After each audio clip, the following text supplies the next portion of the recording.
예, 이제 또 이렇게 많은 분들이 또 나올 수 있는 시간이 됐죠. 오늘도 또 그동안 자주 못 보던 얼굴들이 많이 보이는데요. 이제는 또 나라에서도 여러 가지로 여건들을 또 완화시켰으니까 우리가 그런 일에 혹시 민폐될까봐 또 교회 이름에 또 누가 될까봐 그렇게 조심했던 부분들도 우리가 또 그만큼 또 한 걸음 더 용기를 내서 예배하기를 힘써야 될 것이라 생각합니다.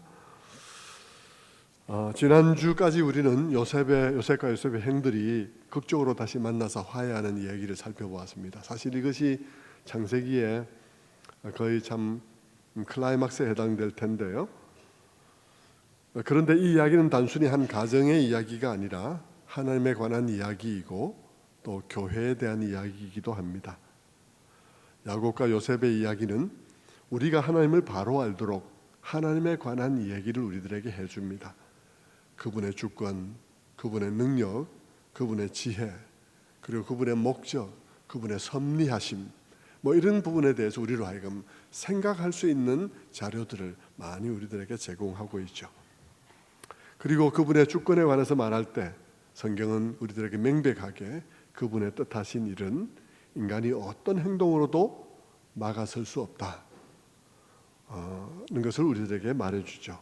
인간이 막아서더라도 진행되어지고, 인간이 넘어지더라도 그 넘어짐을 통해서 진행되어지고, 일어서면 일어섬을 통해서 진행되어지고, 어떻게든 하나님의 뜻은 이루어지게 되어 있다는 얘기를 합니다.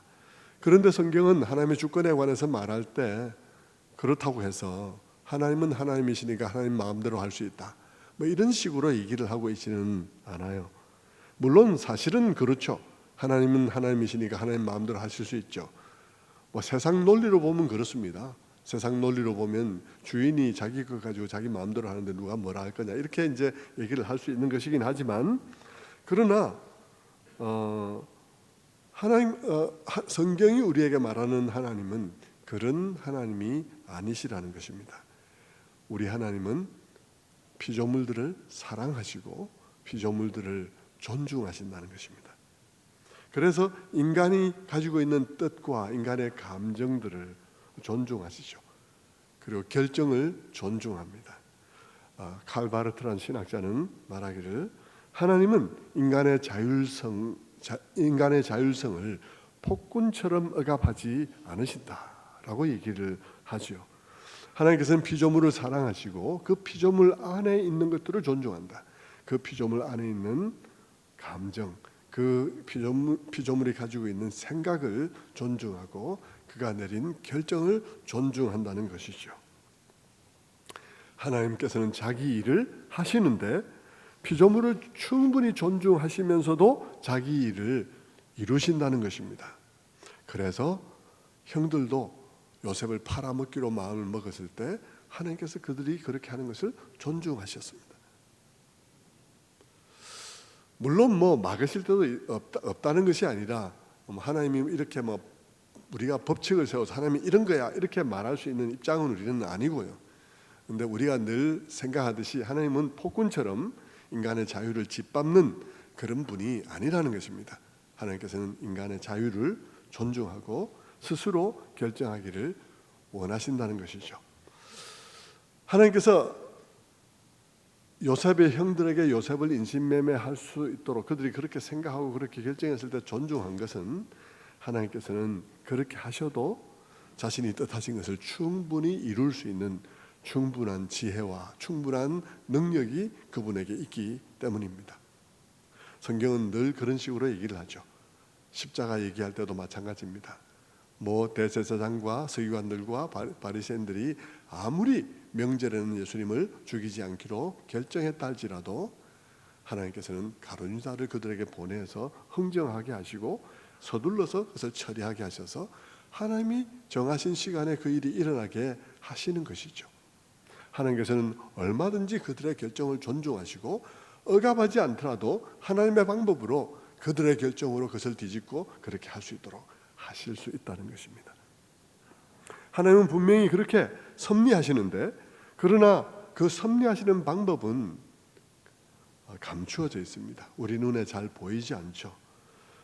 그러나 그 섭리는 우리의 인생의 결정적이라는 것을 성경은 우리에게 보여줍니다. 이 모든 일들이 진행되어지는 데 있어서 야곱의 결정, 야곱의 아들들의 결정, 요셉의 결정 다 중요하지만 가장 결정적으로 중요한 것은 하나님의 섭리라는 사실을 우리에게 보여주죠. 그러나 그 섭리가 어떻게 이루어지는지 그 방식에 대해서는 구체적으로 우리들에게 잘 보여주지 않아요. 하나님은 뜻을 세우시고 그 뜻을 이루시는데 성경은 단지 우리에게 이렇게 말하죠. 이사야서 9장 7절의 말씀처럼 만군의 여호와의 열심이 이를 이룰 것이다. 하나님의 열심, 하나님의 열정이 그것을 이루실 것이다. 그러면 그렇게 말하면서 이사야서 55장 8절에서는 이렇게 말합니다. 이는 내 생각이 너희 생각과 다르며 내 길은 너희 길과 다르다. 내 생각이 너희 생각과 다르고 내 길은 너희 길과 다르다라고 말을 하고 있을 뿐이죠. 우리는 훗날에 돌아보면 하나님께서 일하셨음을 압니다. 긴 세월 동안 돌아보면 내 인생을 내가 혼자 살아온 것이 아니라는 사실을 알죠. 그러나 여러분, 우리는 그것이 이렇게 긴 세월 돌아보니까 알고 그 시점으로부터 벗어나서 보니까 알고 성경을 우리가 들여다보니까 그들의 삶을 우리가 정말 하나님의 시각으로, 하나님이 쓰신 그 내용을 알고 있는 사람의 시각으로 보니까 하나님의 섭리가 보이지. 그러나 그 시간으로 돌아가면 아무것도 보이지 않는 것이 하나님의 섭리입니다. 그래서 우리로 하여금 아무것도 보이지 않는 그 시간들을 하나님의 이 행하신 일들에 관한 이 기록들을 보면서 우리가 그 보이지 않는 시간들을 걸어가도록 하신 것입니다. 하나님께서는 하나님이 하시는 방식을 우리들에게 어느 정도 설명을 하지만 충분히 이해하도록 하기 위해서 설명하실 의도는 없어요. 왜냐하면 그것은 그렇게 이해될 수 있는 것이 아니기 때문입니다. 나중에 돌아보면 알도록 하셨는데 그것은 우리로 하여금 하나님의 방식을 이해하기보다 하나님의 방식을 찬송하게 하기 위해서 그렇게 설명을 해주고 있는 것입니다. 우리가 그 하나님이 하시는 일들을 성경 속에서 쭉 보면 놀라운 일들을 발견하게 되죠. 그러나 그렇다고 해서 우리가 하나님에 대해서 그래, 하나님에 대해서 우리는 알았어, 하나님이 이렇게 하면 이렇게 하고 이렇게 하면 이렇게 하는 거야, 그렇게는 우리는 말할 수가 없어요. 우리는 하나님의 일들을 깊이 들여다보면 들여다볼수록 이분은 우리가 도무지 다 알았다고 말할 수 없는 분이라는 사실을 알게 되어서 우리로 하여금 마음속에 그분을 경외하는 마음으로 탄성을 지르지 않을 수 없게 만드는 거죠. 사도 바울이 그랬던 것처럼 말입니다. 로마서 11장 33절에 보면 사도 바울이 이렇게 말하죠. 유대인들에 관한 하나님의 경륜을 설명하다가 그는 다 설명하지 못한 채 그는 이렇게 말을 합니다. 깊도다 하나님의 지혜와 지식에 풍성하며 그의 판단은 헤아리지 못할 것이며 그의 길은 찾지 못할 것이미로다. 그렇게 말하죠. 저는 여러분들이 다 이 고백, 이 탄성에 동참할 수 있게 되기를 바랍니다. 그냥 읽어나갈 때 이 부분을 읽을 때 여러분이 저는 어떻게 그것을 느끼느냐에 따라서 여러분이 어느 만큼 하나님에 대해서 느끼고 있는지를 가늠할 수 있다고 생각해요. 여러분이 정말 하나님에 대해서 감격해하고 정말 하나님에 대해서 정말 많은 것을 깨달으면 이 말씀 깊도다 하나님의 지혜와 지식의 풍성함이여 라고 말할 때 내 마음도 나의 모든 인격을 그 말에 얹어서 나도 함께 하나님 앞에 깊도다 하나님의 지혜와 지식의 풍성함이여 라고 말하며 감격할 것입니다. 내가 믿는 하나님이 이와 같이 놀라운 하나님이라는 사실이 너무 감격스러울 것이에요. 저는 여러분 모두가 하나님에 대해서 그렇게 알아지기를 바랍니다. 창세기의 이야기는 하나님의 주권과 선하심에 대해서 말해주고 있을 뿐만 아니라 또한 곳곳에서 창세기는 인간의 죄에 대해서 말해주고 있습니다. 특별히 죄가 얼마나 오랫도록 우리를 짓누르며 얼마나 오랫도록 우리를 비참하게 하는지를 보여줍니다. 요셉의 형들이 요셉을 인신매매해 버릴 때 그때는 정말 마음이 미움으로 충만해서 순간적인 그런 감정으로 팔아버렸습니다. 그들이 그것을 팔았을 때 그들이 고조되어 있는 그 감정이 한번 이렇게 빠져나가면서 속이 시원한 느낌을 받았을지는 모르겠습니다.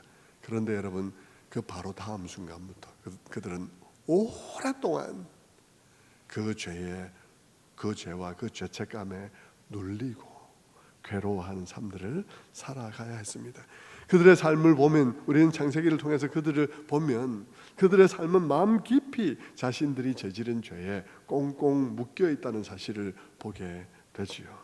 아무 일이 없어서 평안하게 지나가 버린 그런 세월 같아 보이는 때에도 별일이 없기 때문에 진짜 마음에 평안이 있는 줄로 생각하지만, 그러나 그들의 양심 깊은 곳에는 여전히 불안과 두려움이 도사리고 있었던 것이죠. 그 죄책감은 한 번도 그들을 떠나본 적이 없습니다. 그것이 늘 거기에 있었으면 인생에 어떤 일이 일어나게 되면 알게 되는 것이죠.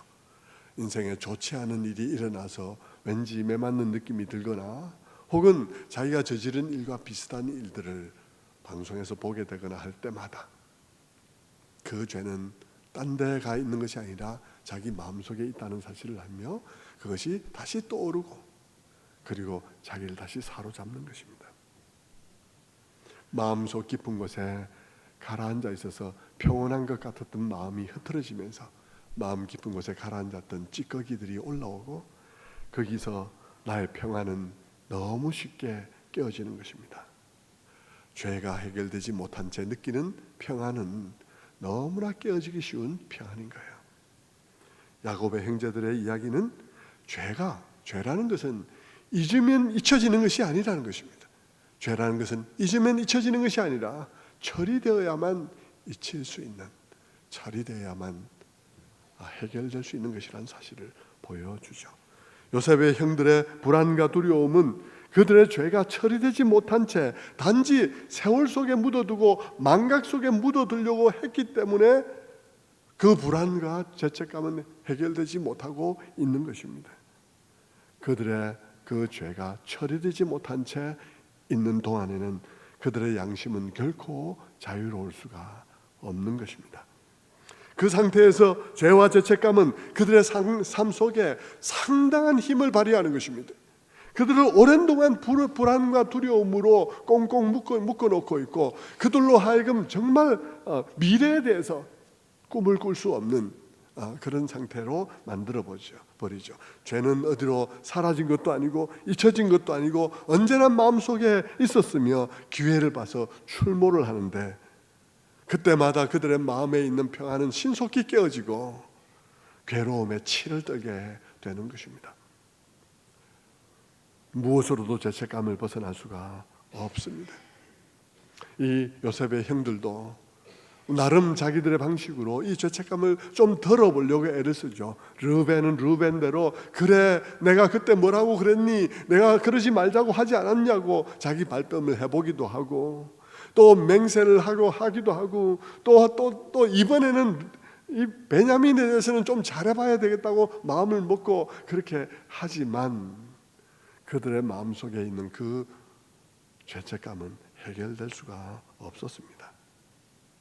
그렇게 하면 좀 나을까 싶어서 그렇게 이번에는 좀 잘해보자 하기도 하고, 자기는 책임이 없다고 발뺌도 해보기도 하지만, 그것은 마치 야생동물이 덫에 발목이 잡혀서, 올무에 잡혀서 발악을 하고 이리 뛰고 저리 뛰지만 도무지 벗어날 수 없어서 지쳐버리는 것과 같이, 죄책감은 우리를 놓아주지 않고 우리를 끝까지 괴롭히는 것입니다. 인간의 죄 문제는 그와 같은 것입니다. 인간의 죄책감의 문제는 스스로 해결할 수가 없습니다. 하나님만이 그 문제를 해결할 수 있는데, 그러나 요셉의 형제들은 하나님을 우리가 아는 것처럼 알 수 있을 때가 아니었어요. 그래서 그들을 통해서 오늘 우리들에게까지 그 하나님을 조금씩 더 알려주고 있는 것이죠. 그들은 하나님이라는 이름은 들어보았고, 하나님이 아브라함에게 나타났고 아버지에게도 나타났다는 얘기는 들었지만, 그 하나님과 어떻게 관계해야 되는지를 모르고 있습니다. 그래서 그들은 하나님이라는 생각은 머리에 하지만 그 하나님을 어떻게 관계할 수 있는 하나님인지에 관해서 그들은 자기 의로움으로 그분과 관계할 수 있는 것으로만 생각을 하고 있는 것입니다. 자기 의로움으로 내가 좀 잘 살아서, 내가 좀 도덕적인 삶을 살아서, 그래서 그 하나님과 관계를 하고 할 수 있고, 그렇지 않으면 나는 정말 벌 받는다고 생각을 하고 있으니까 자기는 벌 받을 일밖에는 없는 상황인 것입니다. 그들이 자기가 죄를 잊어버렸을 때는 하나님과 좀 관계하는 같은 느낌이 들었지만 그건 자기들의 느낌일 뿐이고, 여러분, 그 하나님을 자기 의로움에 근거해서 바라보니까 그들에게는 절망인 거예요, 현 상황이. 왜냐하면 이 상황은 그들의 죄 때문에 일어난 결과니까요. 이것은 그냥 숙명이고 업보고 뭐 그런 것이죠. 여러분, 절대자를 생각한다 하더라도, 하나님이든 아니면 다른 절대자를 생각한다 하더라도 내가 그 절대자와의 관계를 나의 의로운 삶을 바탕으로 관계하려고 하면 절망밖에 없어요. 어두움밖에 있을 수가 없습니다. 어떤 미래에 대해서도 눈을 뜰 수가 없습니다. 그저 야생동물처럼 발버둥 칠 뿐 자기 죄책감에서 벗어날 수가 없습니다. 그들의 말 속에는 하나님이 있습니다. 하나님이 종들의 죄악을 찾아내셨으니 우리가 무엇으로 우리의 정직함을 나타내리까? 라고 말할 때 그들의 말 속에는 하나님이란 단어가 들어가지만, 그러나 그들이 하나님을 잘 모르니까 그 하나님은 하느님 맙소사 할 때 그 하나님에 불과하고 빈 깡통에 불과하고요, 그 하나님과 어떻게 관계해야 될지를 모르는 것입니다. 그들의 말 속에 있는 그 하나님은 그들의 상황 속에 아무런 도움이 될 수가 없어요.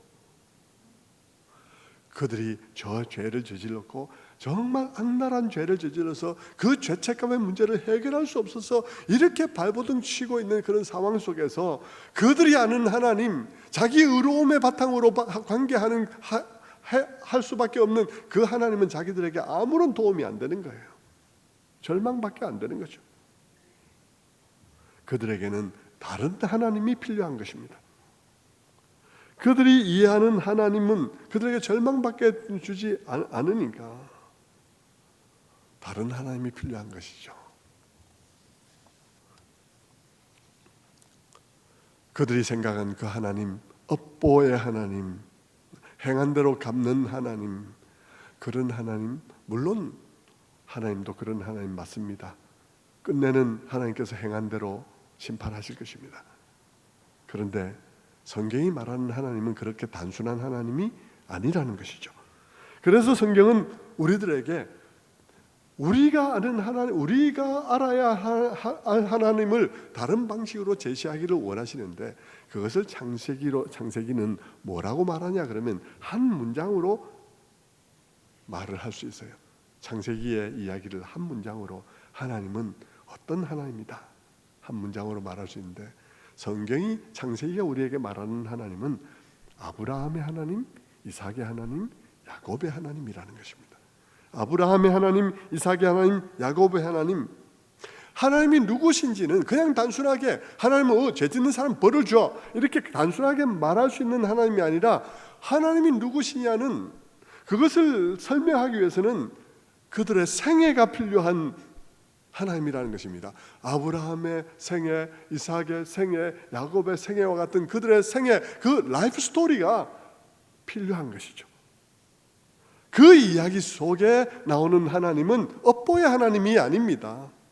단순히 업보의 하나님이 아니에요. 하나님이 업보의 하나님이라면 야곱은 이미 없었어야 합니다. 이미 야곱이 생기기 전에 아브라함 때에 이미 끝났어야 됐죠. 그런데 하나님은 그런 하나님이 아니에요. 아브라함의 하나님, 이삭의 하나님, 야곱의 하나님입니다. 그분은 죄를 미워하시지만 구원하기를 원하시는 하나님이십니다. 그래서 약속을 주시고 그 약속에 따라서 인간을 구원하기를 원하시는 하나님이시죠. 그 하나님은 피조물을 사랑하시고 인간의 모든 생각을 알고 인간의 연약함을 알고 인간을 존중하시는 그런 하나님이신 것입니다. 하나님께서는 인간이 티끌 같음을 아시고 인간의 무능을 동정하시며 그 인간에 대해서 한없는 동정으로 구원의 길을 예비하시는 그런 하나님이시라는 사실이죠. 하나님은 인류가 하나님이 그러한 하나님이심을 알기를 원하십니다. 그것을 위해서 하나님께서는 인생의 스토리가, 라이프 스토리가 필요한 것이죠.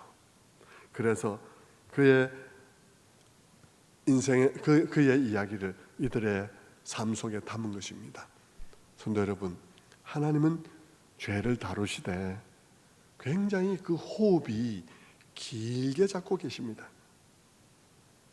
그 하나님의 죄를 다루시는 그 이야기는 호흡이 길게 긴 호흡으로 다루고 있기 때문에 한 세대가 필요한 것이 아니라 두 세대가 필요하고 세 세대가 필요하며 민족이 필요하고 민족사가 필요한 그런 스토리예요.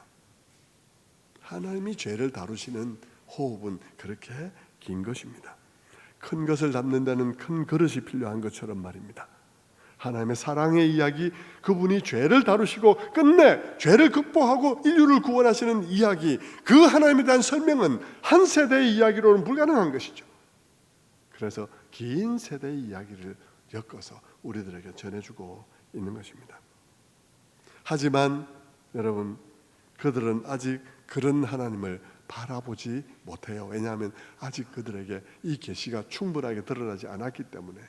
그러니까 그들은 그저 그런 하나님을 모르니 그저 죄책감에 시달리면서 아무것도 미래에 대해서 기대할 수가 없죠. 그들의 미래는 꽉 막혀 있습니다. 그들은 그저 자포자기할 수밖에 없는 것입니다. 그냥 모든 것들은 그들이 그런 일을 했으니까 일어난 일에 불과한 것이죠. 업보예요. 업보라고 생각하면 아무런 미래가 없습니다. 그냥 숙명으로 받아들일 수밖에 없는 것이죠. 그래서 여러분, 이 기독교 밖에서는 이 모든 것들을 숙명으로 받아들이고 그 숙명인 그 업보를 어떻게 하면 편안한 마음으로 바라볼 수 있을까 하는 그런 각도에서 철학이, 종교가 진행되어지고 있죠. 그러나 여러분, 성경은 그렇게 답하지 않습니다. 인간이 이렇게 죄를 짓고 많은 죄책감에 시달리고 있지만 답은 그 업보를 숙명으로 받아들이는 것이 아니라고 말을 하고 있는 것입니다. 숙명이 아니라 성경을 바라는 것입니다. 성경은 무엇에 대해서 말하고 있습니까? 시편 146편 3절부터 5절은 이렇게 말합니다. 귀인들을 의지하지 말며 도울 힘이 없는 인생도 의지하지 말지니 그의 호흡이 끊어지면 흙으로 돌아가서 그날에 그의 생각이 소멸하리로다. 야곱의 하나님을 자기의 도움으로 삼으며 여호와 자기 하나님에게 자기의 소망을 두는 자는 복이 있도다. 야곱의 하나님을 자기의 도움으로 삼는 자가 복이 있다. 하나님께서는 자기를 여호와께 소망을 두는 자가 어떻게 복이 있는지를 야곱의 스토리에 담아 두셨다는 말입니다. 야곱의 스토리 속에 하나님을 자기 하나님으로 받아들이는 사람이 얼마나 복이 있는지를 야곱의 스토리 속에 담아 두었다고. 그래서 야곱의 하나님을 자기 하나님으로 받아들이는 자는 복이 있다고 말을 하는 것이죠. 그러니까 우리는 야곱의 라이프 스토리를 알아야 하는 것입니다. 야곱의 하나님이 답입니다. 그분은 단순히 우리의 죄에 응보하는 그런 분이 아니십니다. 그분은 죄인들에게 용서를 경험하게 하시며 미래를 열어주기를 원하시는 분이십니다. 그런 하나님이 그들에게 어떻게 나타났습니까? 요셉의 형제들에게 그런 하나님은 애굽의 총리 요셉을 통해서 나타났습니다. 애굽의 총리가 된 요셉을 통해서 나타났죠. 드디어 형들에게 요셉이 그의 정체를 드러냅니다. 형이여, 내가 요셉입니다. 아버지께서 지금도 생존해 계시나이까?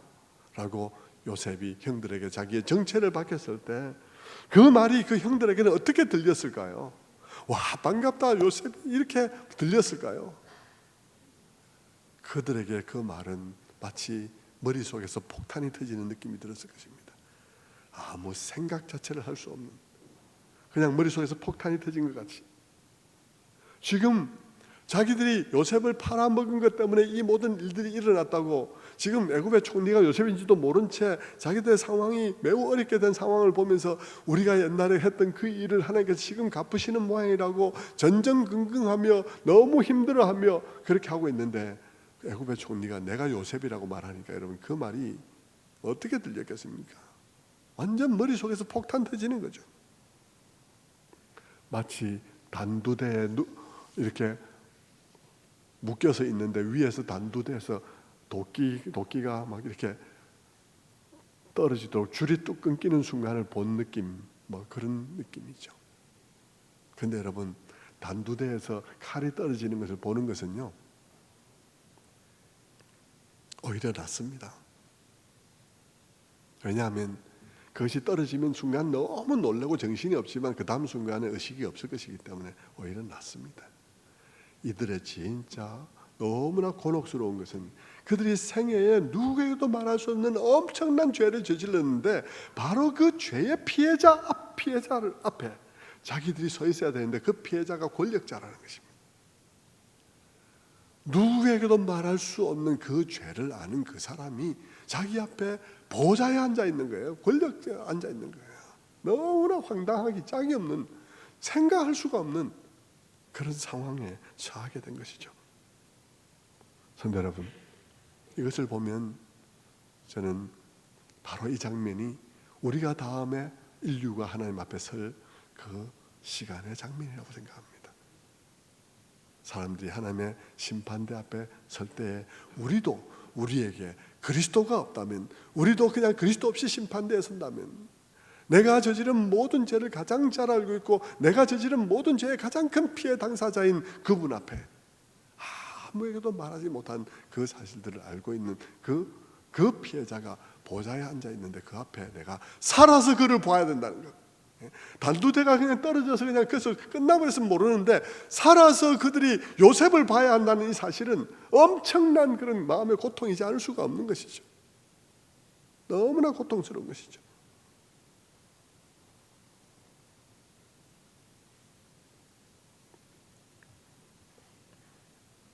계시록에 보면요, 계시록 6장에 보면 땅의 임금들과 왕족들이 하나님과 그의 아들 예수 그리스도의 얼굴을 보는 것이 너무 공포스러워서 산들아 바위들아 우리 위에 떨어져서 우리를 하나님 보좌에 앉으신 이의 얼굴과 그 아들 어린 양의 진노로부터 우리를 가리우라 라고 울부짖는 모습을 보게 됩니다. 여러분, 그들의 심정을 헤아릴 수 있는 거예요. 차라리 산사태가 나서 그냥 묻혀서 그냥 죽어버리는 게 낫지, 그들이 살아서 요셉을 본다, 그것도 보좌에 앉아있는 요셉을 본다. 이건 너무 당황스러운, 이런 말할 수 없는 당황스러운 것이죠. 그렇게 모든 것이 끝나버린 것 같은 순간에 그들에게 들린 소리는 놀라운 복음이었습니다. 요셉의 입에서 나온 말은 그들이 행한 과거에 기초한 말이 아니었어요. 그들의 행위에 기초한 말이 아니었습니다. 그것은 하나님께서 은혜로 준비하신 데서 나온 선물이었습니다. 그 하나님의 선물로서, 하나님의 은혜로서 오랜 시간 준비한 요셉, 마치 하나님께서 우리를 위해서 그의 아들 예수 그리스도를 오랜 시간 동안 준비하셨던 것처럼 그들을 위해서 오랜 시간 준비했던 요셉의 입에서 나온 말은 마치 부활하신 그리스도께서 죽음 가운데서 살아서 나타나셔서 제자들에게 한 말처럼 샬롬이었습니다. 형들이여, 근심하지 마소서. 근심하지 마소서. 그러면서 그 요셉이 한 말은 형들이여, 가서 아버지를 모시고 오십시오. 그리고 여기서 사십시오라고 그들을 은혜 가운데로 초청하는 말이었습니다. 마치 예수 그리스도께서 부활하신 후에 하늘과 땅의 모든 권세를 내게 주셨으니 그렇게 말씀하신 것처럼 요셉이 형들에게 형들이여, 애굽의 모든 권세를 내게 주었습니다. 아버지를 모시고 오십시오 라고 얘기를 하는 것이에요. 형들은 놀랐습니다. 그들은 죽었구나 생각했는데 이 요셉의 하나님이 예비하신 그들을 위한 선물인 애굽 총리로서의 요셉은 형들의 행실에 대한 분노가 아니라 미래에 대한 기대를 가지고 그들에게 용서를 선포하는 놀라운 말을 해준 것입니다. 45장 5절에 있는 말씀처럼 당신들이 나를 이곳에 팔았다고 해서 근심하지 마소서, 한탄하지 마소서. 하나님께서 생명을 구원하시기 위해 나를 당신들보다 먼저 이곳에 보내셨나이다.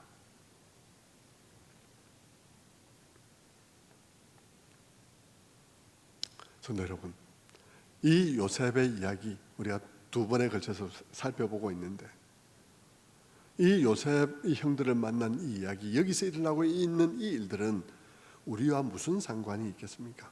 무슨 이유로 성경은 오늘 이것을 기록해서 우리들에게 보여주고 있습니까? 많은 관련이 있습니다.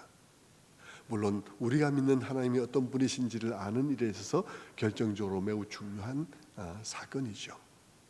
또한 동시에 이것이 우리들하고 가지고 있는 관련성은요, 바로 이것이 하나님께서 그가 부르신 백성을 진정으로 그의 백성 삼으시는 과정을 보여주고 있기 때문인 것입니다.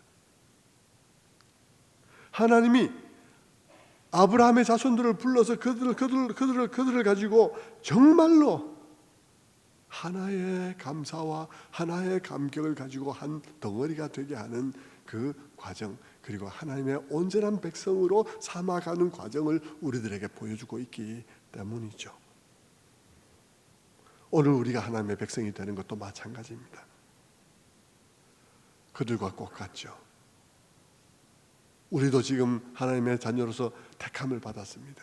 그들도 일찌감치 아브라함을 택하실 때 이미 그들은 하나님 앞에 택함을 받았습니다.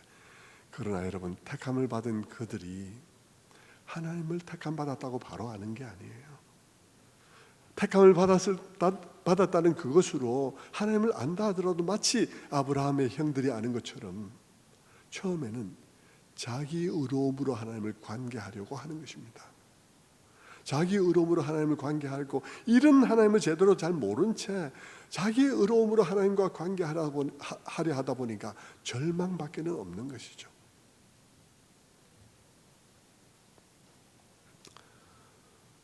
그때의 그들의 모습은 정말 모든 면에서 하나님의 백성이기에는 너무 부족한 그런 모습입니다. 택하심으로 보면 이미 하나님의 백성임에도 불구하고 그들의 마음속에는 정말 죄의 문제, 죄책감의 문제를 해결받지 못한 채 요셉의 형들처럼 죄책감에 전전긍긍하는 때들이 있는 것입니다. 택함을 받았는데도, 택함을 받아서 하나님의 자녀인데도 아직 복음의 하나님을 제대로 알지 못해서, 아직 내게 요셉을 만나는 것 같은 그런 놀라운 경험이 제대로 일어나지 않아서, 내가 택함 받은 자녀임에도 불구하고 아직도 나의 의로움에 근거해서 하나님을 만나려는 그런 퍼센트가 너무 많아가지고 나의 삶 속에 죄책감으로 전전긍긍하는 경우들도 너무나 많은 것이죠. 그런데 그런 우리들을 하나님께서 우리의 의로움의 바탕을 둔 관계가 아니라, 그게 아니야 나의 자비로 예비한 나의 방법으로 인한 용서를 경험함으로써, 그것을 깊이 경험함으로써 온전히 교회 가운데 하나 되어진 그런 하나님의 백성이 되는 거야 라고 우리들에게 가르쳐주고 있는 것이죠. 우리도 그들처럼, 그들이 마치 오래 준비한 요셉을 통한 용서를 경험한 것처럼, 우리도 또한 하나님이 오래 준비한 하나님의 아들로 말미암는 용서를 경험했습니다. 그 용서는 이 세상 어디에서도 볼 수 없는, 피해자가 더 많은 눈물을 흘리고 피해자가 더 많은 고통을 받으며 피해자가 더 많은 비용을 지불하고 용서해 준 용서인 것이죠. 그 용서가 마치 죽은 줄 알았던 요셉이 나타나서 그들에게 베풀어 준 것처럼 우리를 위해 죽으신 예수 그리스도를 통해서 우리에게 나타난 것입니다. 그리고는 요셉이 형들에게 말한 것처럼, 근심하지 마소서 한 것처럼 샬롬이 너희에게 있을지어다 라고 말씀하신 것이죠. 그리고 예수님께서 우리를 그의 통치 아래로 오라고 요청하고 있는 것입니다. 양식만 받아서 돌아가지 말고 아예 통째로 오라고 요청하고 있는 것입니다. 요셉의 형들은 그렇게 애굽에 내려오게 되었을 것입니다. 그래서 그들은 애굽에서 살았습니다. 애굽에서 살아가는 요셉의 형들은 어떻게 살아갔을까요? 물론 감사했겠죠. 물론 놀라움을 자주자주 얘기했을 것입니다. 그런데 이 요셉의 형들의 마음이 깔끔하게 평안했을까요? 어땠을까요? 요셉의 형들의 마음은 깔끔하게 평안하지는 않았습니다. 야곱이 죽고 난 다음에 요셉의 형들이 요셉을 찾아옵니다. 그러면서 그들은 두려움에 떨면서 말하죠. 아버지께서 살아계실 때 이렇게 말씀하셨습니다. 우리가 비록 허물이 있더라도 용서하라고 말씀하셨습니다. 두려우니까. 아버지가 돌아가시고 나니까 이제 요셉이나 우리에게 이제는 아버지가 돌아가실 때까지만 보자. 돌아가시고 나시면 보자. 뭐 이랬을 거 아닐까 하는 생각이 들었던 것 같죠. 그렇게 해서 요셉에게 말했을 때 요셉이 눈물을 흘렸더라. 왜 눈물을 흘렸을까요? 어떻게 해준 용서인데, 어떻게 아파하며, 어떻게 눈물 흘리며, 어떻게 결단하고 준 용서인데 아직도 마음 아파하고 아직도 용서받지 못한 마음 같이 살아가고 있는 형들이 불쌍하고 막 그런 것이죠. 성도 여러분, 예수님의 용서를 경험한 사람 중에서도 우리도 마찬가지로 용서받았다고 하면서도 우리 마음의 20%, 우리 마음의 30%는 너무나 놀라운 것이 믿을 수가 없어서 요셉의 형들이 요셉이 총리 대신이 되었고 그 총리가 된 요셉이 자기를 용서해서 이렇게 깔끔하게 과거에 그 잊을 수 없고 용서받을 수 없는 죄가 용서받았다는 사실이 믿을 수가 없어서 그들 자신이 믿어지지가 않아서 그렇게 20%, 30% 여전히 두려움을 떨쳐버리지 못하고 있었던 것처럼 오늘 우리도 그렇게 살아가고 있는 것 아닐까요?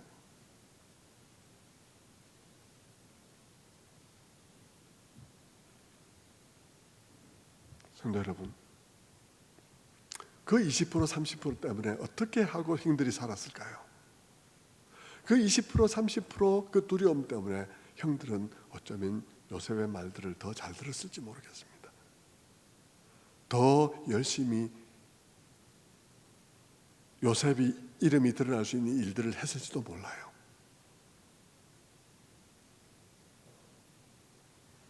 그런데 여러분,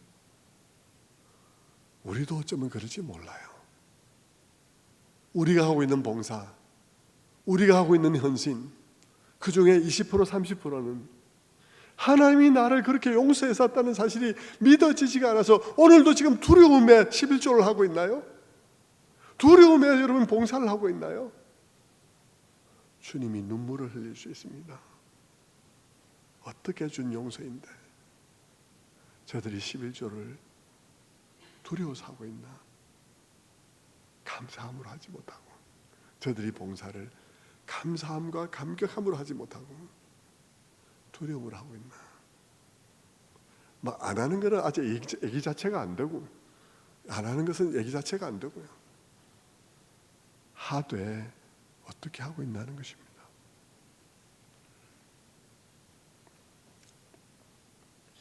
우리의 마음을 한번 돌아보십시다. 우리는 복음을 100% 누리고 있는가? 아니면 우리는 복음을 70%만 누리고 있나? 50%만 누리고 있나? 여러분 예수 믿는 것, 그 믿음 플러스 여러분의 50%의 노력으로 지금 여러분이 천당 가려고 생각하고 있습니까? 여러분이 돌아만 서면, 이 말을 들 때는 아멘 하는데 돌아만 서면 여러분의 마음이 아직도 요셉의 형들 아닌가요? 저는 여러분 모두가 100% 복음을 소유한 자들이 되기를 바랍니다. 어떻게 하면 요셉이 형들에게 나쁜 마음을 가지지 않았을 거라는 확신을 가질 수 있을까요? 요셉의 형들이 가만히 생각해 보면 압니다. 요셉이 어떻게 했는지를 생각해 보면 알아요. 요셉이 용서하는 그 용서가 아주 복잡한 과정을 거쳐서 용서했습니다. 많은 마음의 아픔과 눈물을 흘리면서 또 비용을 지불하면서 그러면서 했습니다. 진정으로 용서하지 않으려면 그렇게 할 이유가 없었겠죠. 무슨 이유로 그렇게 하겠습니까? 하나님께서 우리를 완전히 100% 믿음으로 용납하고 은혜 베풀어서 믿음으로 구원받게 하시려는 선하신 뜻을 가지고 있으면 무엇으로 알겠습니까? 하나님이 우리를 용서하신 방식을 보면 압니다. 하나님이 그 아들을 보내시는 일이 보통 일입니까? 그분이 그 일을 하기 위해서 보통 많은 오랜 동안 하나님께서 섭리하셨습니까? 그리고 그 아들을 십자가에 내어줄 때 눈물을 흘리지 않았겠습니까? 그래서 로마서는 우리에게 그렇게 말하죠. 로마서는 우리에게 로마서 8장 31절에 이렇게 말합니다. 그런즉 이 일에 대하여 우리가 무슨 말을 하리요? 만일 하나님이 우리를 위하시면 누가 우리를 대적하리요? 자기 아들을 아끼지 아니하시고 우리 모든 사람을 위하여 내어주시니가 어찌 그 아들과 함께 모든 것을 우리에게 주시지 아니하겠느냐 하는 것이죠. 성도 여러분, 말씀을 맺겠습니다. 오늘 여러분의 믿음을 한번 점검해 보십시오. 저는 우리 교회 교인들 가운데 누구도 종교인이 되기를 원치 않습니다. 종교적인 관습을 계속하는 사람들 되지 않기를 원해요. 오늘 이 땅에 그리스도인 교회에 다니는 사람들 중에는 너무나 많은 사람들이 종교인입니다. 그저 주일 되면 교회 오고 습관에 따라 헌금하고 그리고 활동하고, 그러나 여러분, 모양은 비슷하게 보일지 몰라도 그 마음에 진정한 감격을 가지고 있는 분들이 있습니다. 저는 우리 교회 교인들이 100%의 복음을 가진 자들이 되기를 원합니다. 여러분의 모든 연약함들 속에서도 담대히 하나님 앞에 나아갈 수 있게 되기를 원합니다. 그렇게 여러분 하나님 앞에 나아가서 혹 여러분이 넘어졌을 때라도 신속히 우리의 죄를 용서하시며 우리와 미래를 계획하고 계신 그 하나님 앞에 신속히 나아가서 회복하시는 그런 여러분들 다 되시기를 주님의 이름으로 축원합니다. 기도하겠습니다.